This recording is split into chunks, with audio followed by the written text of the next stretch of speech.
Selanjutnya, Tribuners DPRD Maluku pastikan koordinasi balai jalan dan sungai pasca banjir di Dusun Lala, Seram bagian barat. Wakil Ketua Komisi 2 DPRD Provinsi Maluku, Toraya Samal, memastikan terus berkoordinasi dengan balai jalan maupun balai sungai terkait pembangunan talut di Dusun Lala, Kecamatan Huamual, Kabupaten Seram bagian barat. Mengingat banjir kembali terjadi di Dusun Lala dan belum surut sejak Kamis 16 Februari 2023. Anggota DPRD Dapil Seram bagian barat itu juga mengatakan DPRD juga terus berkoordinasi dengan dinas terkait termasuk pemerintah kabupaten. Menurutnya sebelum ada pengerukan maupun pembuatan talut harus ada kajian lebih dalam dari dinas terkait agar solusi yang diberikan tak menimbulkan masalah baru yang merugikan masyarakat setempat. Pasalnya, Sungai Lala pernah dikeruk untuk mengurangi risiko banjir. Nyatanya tetap banjir dan semakin parah. Berujung pada ratusan rumah terendam, bahkan ada yang rusak berat dan hanyut. Samal mengatakan Komisi 3 juga telah memperjuangkan agar perbaikan di Sungai Lala menggunakan dana Inpres, namun hingga kini memang belum terrealisasi. Samal berharap Gubernur Maluku Murad Ismail dan pemerintah kabupaten juga tidak tutup mata.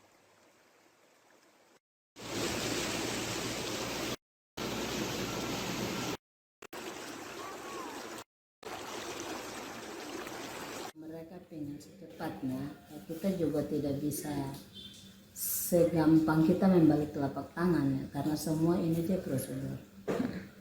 Nanti kan akan dikaji juga. Pemerintah tidak harus ujuk-ujuk datang bikin tanpa kajian, nanti juga percuma kan? Karena sudah beberapa kali juga tindakan cepat dengan keruk sungai itu juga tidak mengatasi masalah kan ternyata malah banjirnya lebih besar. Sebelum dikeruh tidak seperti ini banjirnya.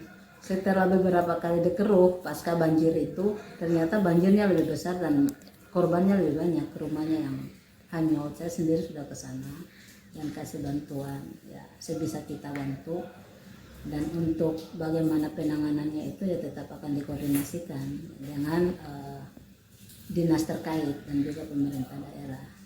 Saya juga sudah, karena kalau mau bicara kewenangan ya, ini ada di Komisi 3 ya, bukan saya.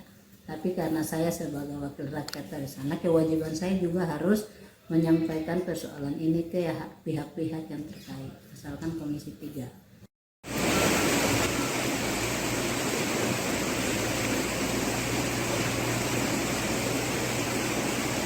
Terima kasih sudah nonton.